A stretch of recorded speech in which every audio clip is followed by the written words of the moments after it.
한국으로 여행을 온 스페인 대학생 친구가 한국에 도착해서 여러 가지 모습의 땅에 주저앉을 만큼 경악을 금치 못했다고 합니다. 그녀에게 충격을 준 것은 무엇일까요? 함께 자세히 살펴보도록 하겠습니다. 안녕하세요. 저는 나바라 대학을 다니고 있는 카밀라라고 합니다. 저는 내년에 한국으로 교환학생을 준비 중에 있었습니다. 그래서 한번 한국을 경험해 보기 위해 여행을 다녀왔는데요. 유럽 여행은 꽤나 어렸을 때부터 가족들과 많이 다녔지만 처음으로 대륙을 넘어가는 여행을 혼자 한다는 기대감과 부담감에 출발 전부터 심장이 아파올 지경이었습니다.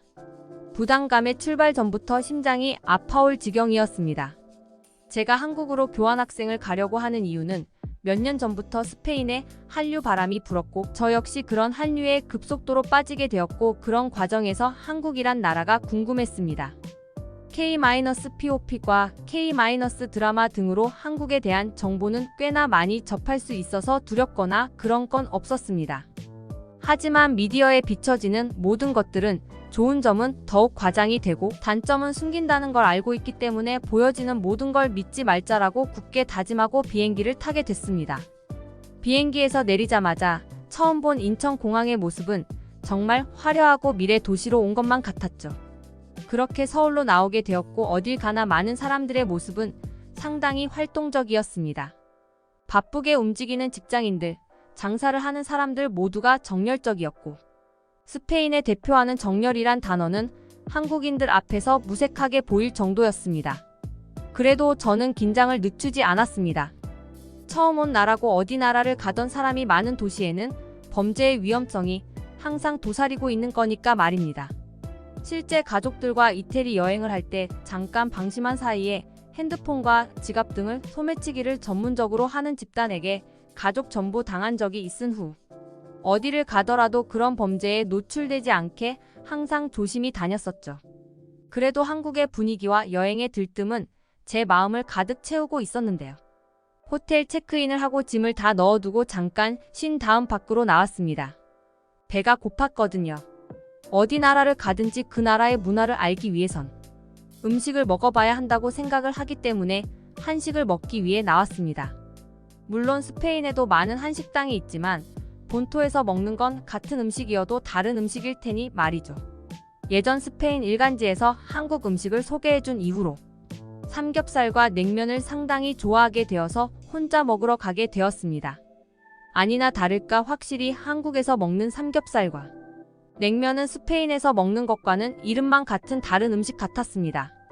스페인에서 먹은 삼겹살은 조금 더 질긴 느낌이 강했었고 냉면은 심심한 느낌이 강했었으니까 말입니다. 그렇게 맛있는 점심 식사 후 도시를 한 바퀴 돌아봤습니다.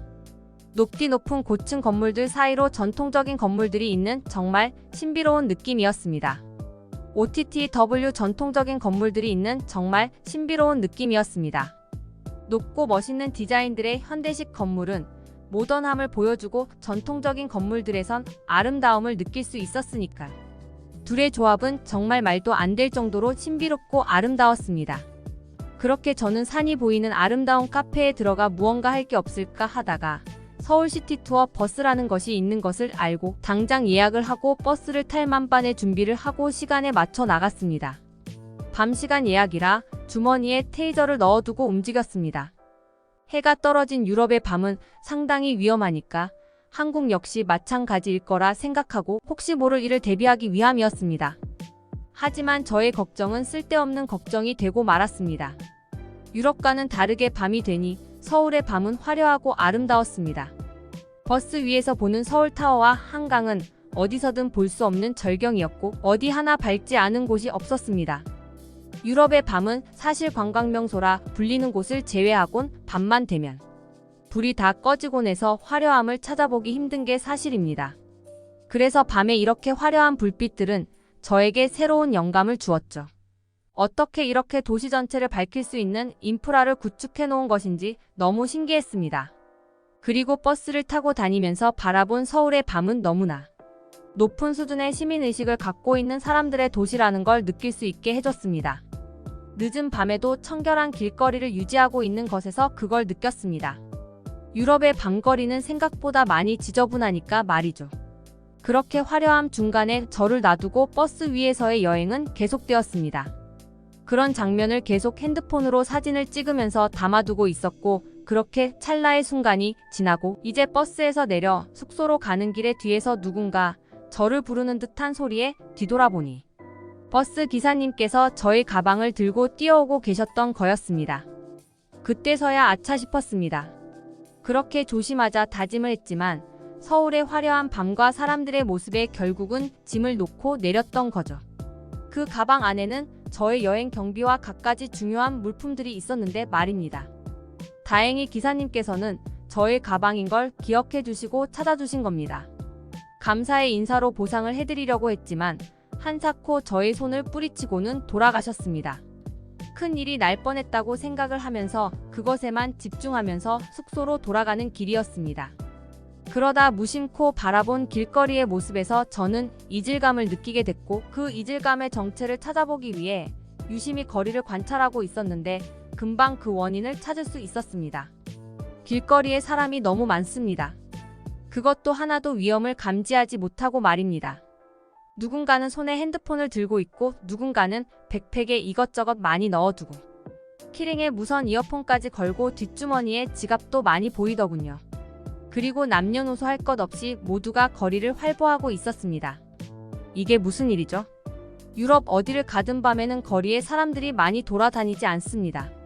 남녀노소가 아니라 건장한 남자라 할지라도 위험 요소가 많기 때문에 어지간하면 밖에 잘 나가지 않거든요. 안전한 곳이라는 건 그나마 안전한 것이지 위험하지 않다는 게 아니니까요. 실제로 그런 지역에서 꽤나 많은 강력 범죄가 일어나고 그 통계를 보면 한숨이 나올 정도니까 말입니다. 하지만 서울은 그런 위험한 밤에 기중품을 너무나 짙게 보여주면서 거리를 이동하고 있었습니다. 유럽에선 저리고 돌아다니면 밤이 아니라 해가 떠 있어도 저 물건들이 주인을 잃어버리는 건 단 5분이면 될 겁니다. 그리고 경찰에 신고를 해도 저런 상태라면 도움을 받을 수 없을 겁니다. 본인이 물건에 대해 신경을 쓰지 않았다는 이야기만 듣게 될 게 뻔하니까요. 하지만 그런 건 신경 쓰지 않는 듯 다들 목적지를 향해 발걸음만 재촉할 뿐이었죠. 이 사실을 정확히 이해할 때쯤 저는 그 자리에 주저앉을 뻔했지만 일단 숙소로 돌아가야 하니 저도 그들의 발걸음에 맞춰 빨리 숙소로 돌아가서 생각을 잠깐 하다가 잠이 들었습니다. 그렇게 이튿날 아침이 되었고 한국의 아침이 궁금해서 한번 나가 보았다가 어제 받았던 충격을 또 한 번 받게 되었는데요. 왜 학생들이 혼자 등교를 하고 있는 거죠? 그것도 양쪽 귀에 무선 이어폰을 끼고 주위의 위험을 전혀 걱정하지 않는 듯 말이죠. 지나가는 버스의 자리에 앉은 학생들은 더하더군요. 눈을 감고 잠을 자고 있는 걸 보고 꿈인가 싶어서 뺨을 한 대 때렸지만 그저 제 볼에 스며드는 아픔만 느낄 수 있었습니다. 그렇게 충격을 받고 다시 숙소로 돌아와 생각을 해봤습니다. 만약 저 버스나 길거리에 소매치기 조직이 있었다면 POP. 저 학생들은 정말 위험할 수 있었을 거란 생각에 HELL 머리끝부터 발끝까지 소름이 돋았을 정도입니다. 저는 길거리에 저렇게 이어폰을 양쪽에 꽂고 걷거나 가방에 액세서리처럼 고가의 전자제품들을 해보고 다닌 적이 없어서 그런 것 같기도 한데 일단 저런 건 상당히 위험한 행위인 것은 유럽 사람 모두가 공감할 거라 생각합니다. 소중하게 갖고 있어도 작은 물건들이 없어지는 건 순식간인 유럽이니깐 말이죠. 있는 힘을 다해 조심해도 물건이 없어지는데 여기 왜 이러는 걸까요? 한국이 유럽보다 잘 살기 때문에 고가의 이어폰을 필요가 없는 건가? 라는 생각까지 들었습니다. 하지만 학생이 갖고 다니기에 너무 고가인 게 아닌 생각이 들었지만 말입니다. 결국 제가 찾은 답은 다른 쪽에 있었습니다. 아마 유럽인들이라면 상상도 못할 정도로 높은 시민의식이기 때문에 가능한 일이 아닐까 싶습니다. 인터넷에 그런 유머 글이 하나 올라온 적이 있었습니다. 유럽에선 카페 같은 곳에서 테이블 위에 있는 핸드폰이나 노트북 같은 고가의 전자제품을 노리는 사람들이 있고 한국의 카페에선 그저 테이블 자리를 노리는 사람들만 있다는 유머를 봤었는데 정말 말 그대로 하는 웃자고 하는 이야기인지 알았는데 아마도 그게 가능할 정도의 시민의식을 갖고 있는 게 아닌가 싶습니다. 그런 것들이 바탕이 되어 어렸을 적부터 모두가 그렇게 살다 보니 어린 친구들도 위험이 가득 차 있는 길거리 위를 안전하다고 인식을 하고 그렇게 행동하는 게 가능한 게 아닌가 싶습니다. 저도 그날 이후 호신용 테이저는 넣어두고 맘 편히 남은 시간을 한국에서 즐겁게 지내고 스페인으로 돌아가게 되었고, 한국에서 교환학생은 꼭 한번 해봐야겠다는 확고한 생각을 갖게 되었습니다. 돌아와서 가족들에게 한국에서 겪은 안전에 대한 이야기를 하니까 저보고 어디서 잠만 자고 왔냐고 꿈같은 이야기를 한다고 말도 안 된다는 듯이 이야기하시더군요. 나중에 기회가 되면 가족 다 같이 다시 한번 한국을 방문해 봐야겠습니다. 우리가 생각하는 것보다 안전한 나라가 있다는 것을 느끼게 하고 가족들이 주저앉은 모습을 보고 싶으니까. 그럼 꼭 내년에 한국에서 다시 뵙겠습니다. 여기까지가 스페인 20대 초반의 카밀라라는 대학생이 남긴 글의 전부입니다. 여러분들의 구독과 좋아요, 알림 설정은 영상 제작에 큰 힘이 됩니다. 듣기 주셔서 감사합니다. 오늘의 영상은 이게 전부입니다. 모두가 건강하길 바랍니다.